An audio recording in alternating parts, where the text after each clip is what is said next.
How to send money on Wiz. Hello everyone, welcome. In this video I will tell you how to do this. Just follow me in this video till the end. So first you should open your Wiz, and then you have to come directly and open, click here on send.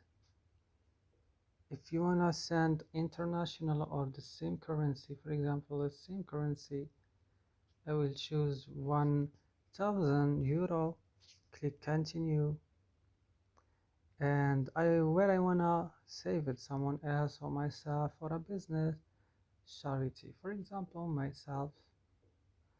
Here I will click phone name, the account holder, recipient address, country, city, and when you finish to write all the information right here, so you have to click on confirm.